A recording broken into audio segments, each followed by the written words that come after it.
ಹಾವೇರಿ ತಾಲೂಕಿನಲ್ಲಿರುವ ಯಲಗಜ್ ಗ್ರಾಮದಲ್ಲಿ ಕಾಂತೇಶ್ ಕ್ಲಿನಿಕ್ನ ಬಾಗಿಲನ್ನು ದಾಟಿದರೆ ಸಾಕು, ಬನ್ನಿ ಸರ್ ಏನಾಗಿದೆ ಎಂದು ಕೇಳುತ್ತಾರೆ.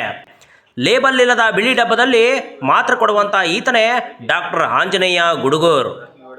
ಯಾವುದೇ ಪರ್ಮಿಷನ್ ಡಾಕ್ಯುಮೆಂಟ್ಸ್ ಇಲ್ಲದಂಥ ಇವರು ಬಂದವರಿಗೆ ಇಂಜೆಕ್ಷನ್ನನ್ನು ಚುಚ್ಚುತ್ತಾರೆ. ಪಾಪ ಅಮಾಯಕ ಜನರು ಇವರು ದೊಡ್ಡ ವೈದ್ಯರೆಂದು ತಿಳಿದುಕೊಂಡಿದ್ದಾರೆ. ಆದರೆ ಇವರು ಕಲ್ತಿರುವುದೇ ಬೇರೆ, ಇಲ್ಲಿ ಮಾಡುತ್ತಿರುವುದೇ ಬೇರೆ. ಒಂದು ರೀತಿ ಹೇಳಬೇಕೆಂದರೆ ದಿನಸಿ ಅಂಗಡಿಗಳಲ್ಲಿ ಕದ್ದು ಮುಚ್ಚಿ ಸಾರಾಯಿ ಮಾರ್ತಾರಲ್ಲ, ಆ ರೀತಿಯ ಆಗೋಗ್ಬಿಟ್ಟಿದೆ. ಡಾಕ್ಟರ್ ಆಂಜನೇಯ ಗುಡುಗೂರು ಅವರೇ ಈ ಟ್ರೀಟ್ಮೆಂಟನ್ನು ಕೊಡ್ತಿರಲ್ಲ, ನಿಮಗೆ ಇಂಗ್ಲೀಷ್ ಮೆಡಿಸನನ್ನು ಉಪಯೋಗಿಸಲು ಮತ್ತು ಚಿಕಿತ್ಸೆ ನೀಡಲು ಅವಕಾಶ ಕೊಟ್ಟವರು ಯಾರು? ಪ್ರಿಯ ವೀಕ್ಷಕರೇ,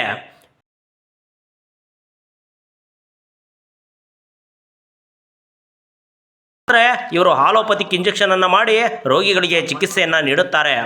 ಡಾಕ್ಟರ್ ಸಾಹೇಬ್ರೇ, ನಿಮಗೆ ಔಷಧಿ ಸರಬರಾಜು ಮಾಡುವವರು ಯಾರು? ಆಸ್ಪತ್ರೆಯನ್ನು ತೆರೆಯಲು ಸಂಬಂಧಪಟ್ಟಂಥ ಎಲ್ಲ ದಾಖಲಾತಿಗಳು ಮತ್ತು ಪರ್ಮಿಷನ್ಗಳು ನಿಮ್ಮಲ್ಲಿ ಇದೆಯಾ? ಏನಿದು ಕರ್ಮಕಾಂಡ? ಮಾನ್ಯ DHO ಮತ್ತು THO ಸಾಹೇಬರೇ, ಏನು ಮಾಡ್ತಾ ಇದ್ದೀರಾ? ಅನಧಿಕೃತವಾಗಿ ಚಿಕಿತ್ಸೆ ನೀಡುವಂಥ ಡಾಕ್ಟರ್ಗಳು ಮತ್ತು ಆಸ್ಪತ್ರೆಗಳು ನಿಮ್ಮ ಗಮನಕ್ಕೆ ಗೊತ್ತಿಲ್ವಾ? ಅಥವಾ ಗೊತ್ತಿದ್ದರೂ ಗೊತ್ತಿಲ್ಲದಂತೆ ಕಣ್ಣು ಮುಚ್ಚಿ ಕುಳಿತಿದ್ದೀರಾ? ಪ್ರಿಯ ವೀಕ್ಷಕರೇ, ಇವರು ಉಪಯೋಗಿಸ್ತಿರುವಂಥ ಔಷಧಿಗಳ ಬಗ್ಗೆ ನಿಮಗೆಷ್ಟು ಗೊತ್ತಿದೆ? ಕಿಡ್ನಿ ಸಮಸ್ಯೆ, ಬಹು ಅಂಗ ವೈಫಲ್ಯ, ಅಂಗವಿಕಲ ಮಕ್ಕಳ ಜನನ, 50 ರಿಂದ 80 ವರ್ಷ ದಾಟಿದವರಿಗೆ ಬಾಳಿ ಬದುಕಬೇಕಾದಂಥ ನಿಮ್ಮನ್ನು ನಡು ವಯಸ್ಸಿನಲ್ಲಿ ಗಗನಯಾನ ಮಾಡೋದಕ್ಕೆ ಇಂತಹ ಡಾಕ್ಟರ್ಗಳು ಉಪಯೋಗಿಸುವಂತಹ ಸ್ಟೆರಾಯ್ಡ್ ಎಂಬ ಮಾರಕವಾದಂಥ ಔಷಧಿಯಿಂದ ತಾವು ಕಲಿತಂತಹ BMS ಅಥವಾ BA ಸಂಬಂಧಪಟ್ಟಂಥ ಔಷಧಿಗಳು ಉಪಯೋಗಿಸೋದನ್ನು ಬಿಟ್ಟು ಇವರಿಗೆ ಸಂಬಂಧವಿಲ್ಲದ ಇಂಗ್ಲೀಷ್ ಮೆಡಿಸನನ್ನು ಉಪಯೋಗಿಸ್ತಾರೆ.